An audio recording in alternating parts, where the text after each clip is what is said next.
संस्कृत मित्राणी आदरणीय हमारे बच्चे, और आज हम आप लोगों के सामने उपस्थित हुए हैं जो आपका पाठ्यक्रम संस्कृत मैट्रिक का है, जो ये पूर्ण रूप से लागू है 100 नंबर होता है। तो उसमें हम आज संस्कृत का में चर्चा करेंगे। संस्कृत क्या है, संस्कृत उत्पत्ति कैसे हुआ, और उसका जो पाठ्यक्रम है उस पाठ्यक्रम के बारे में विस्तार से हम लोग चर्चा करेंगे। पहले संस्कृत क्या है, अगर कोई पूछेगा ये प्रश्न है, थोड़ा जानना है, ये पूछता तो नहीं है लेकिन फिर भी हमें कोई पूछ सकता है कि संस्कृत क्या है। संस्कृत क्या है, तो हम कहेंगे संस्कृत एक भाषा है।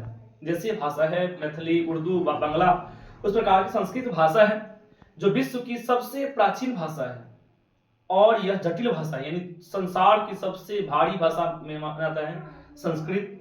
संस्कृत भाषा को देव भाषा कहा गया, देवता की भाषा है, क्योंकि संस्कृत भाषा में हमारे मंत्र है, हमारे जितने प्राण अनुष्ठान हैं सभी संस्कृत में है, और यह भाषाओं की जननी है, यानी हमारे जितने भाषा निकला हुआ है सबका उत्पत्ति संस्कृत से हुआ है। संस्कृत भाषा के पिता महर्षि पाणिनि को कहा गया है। पाणिनि जो ऋषि में सबसे महान आते हैं और सबसे बड़ा सबसे जटिल व्याकरण कहा गया, पाणिनि को कहा गया है। संस्कृत में ऐसे महर्षि पाणिनि के अनुसार 63 या 64 वर्ण हैं, लेकिन सिंपल जो हम लोग पढ़ते हैं उसमें 52 अक्षर को माना गया है। संस्कृत का विरोध है सम प्लस कृत।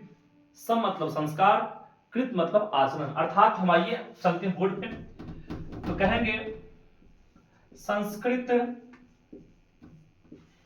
एक भाषा है। क्या है ये? भाषा है जो विश्व का सबसे प्राचीन एवं जटिल भाषा है। जटिल जानते होंगे, भारी, जटिल भाषा है। इसे देव भाषा कहते हैं। इसे देव भाषा कहते हैं।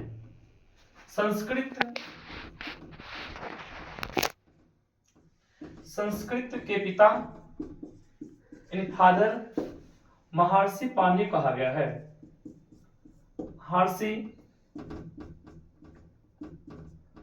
महर्षि पाणिनि को कहा गया है।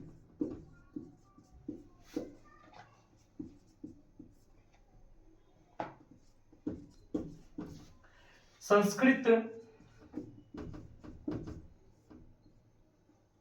को देव भाषा कहा जाता है। संस्कृत हो गया द्वितीय भाषा कहा गया। संस्कृत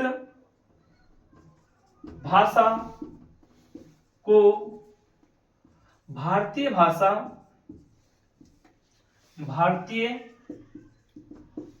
में भाषाओं कर दीजिए, क्योंकि भाषा मतलब एक होता है, भाषा में बहुत सारे भाषाओं की जननी कहा गया है। जननी मतलब माँ होता है। जननी मतलब क्या होता है? जन्म देने वाली, जो जन्म देती है उसे जननी कहती है। माँ कहा गया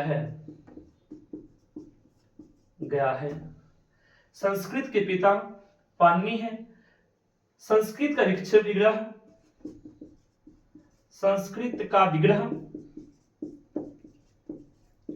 वर्ण जो होता है सम प्लस कृत। सम उपसर्ग है, सम मतलब संस्कार होता है, और कृत मतलब आचरण होता है। संस्कार और आचरण से भरा हुआ भाषा अगर कोई है, संसार का सबसे मीठी भाषा माना गया संस्कृत को। ऐसे मानते हैं मैथिली को। संसार का सबसे मीठा भाषा कौन सी है? मैथिली। लेकिन उससे भी सुंदर भाषा है संस्कृत। संस्कृत में अगर हम कोई श्लोक बोलते हैं तो हमें भले समझ में आए चाहे ना आए, लेकिन हमें लगता क्या भाषा बोल रहे हैं। इसमें एक शब्द के लिए बहुत सारे शब्द का प्रयोग होता है, लेकिन अन्य भाषाओं में इतना नहीं होता। जैसे हम जानते हैं संसार का सबसे आसान भाषा है इटली। उसमें मात्र 12 अक्षर है, मात्र 12 अक्षर है, जबकि संस्कृत में 64 अक्षर है। संसार का सबसे भारी भाषा इसको कहा गया है। तो सम और कृत, सम मतलब संस्कार और कृत मतलब आचरण। संस्कृत में कुल जो अक्षर है, इसको रोक दीजिएगा थोड़ा सा, हाथ से बिठा दिया हाथ से।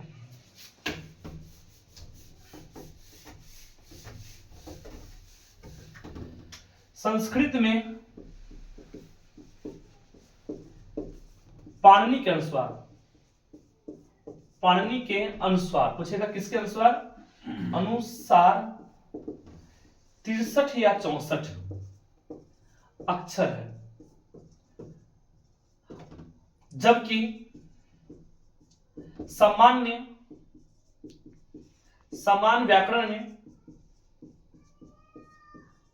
व्याकरण में 52 अक्षर माना गया है, अक्षर माना गया है। ये हमारे संस्कृत के बारे में विशेष परिचय रहा। संस्कृत एक भाषा है जो विश्व का सबसे प्राचीन, जटिल और सबसे महान भाषाओं में इसे गिनती आती है। संस्कृत भाषा भाषाओं की जननी है। लोग कहते हैं संस्कृत भाषा खत्म हो गया, लेकिन खत्म नहीं हुआ है। आज संसार की हर एक भाषाओं में इसका एक अस्तित्व है, चाहे वो मैथिली हो, मराठी हो, गुजराती हो, बंगाली हो, सब में संस्कृत भाषा ऐसा कहीं नहीं है जहां नहीं है। कहा यत्र न तत्र संस्कृत, जहां कोई नहीं वहां संस्कृत है। तो संस्कृत प्रत्येक भाषाओं में है, इसलिए संस्कृत कभी मर सकती है। ये भाषा अजर अमर है।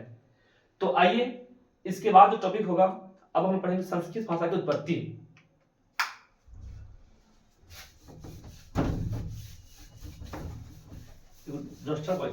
छोट बोर्ड है, एक तुरंत बोर्ड है। अब है प्रश्न संख्या 2। प्रश्न संख्या 2 है, संस्कृत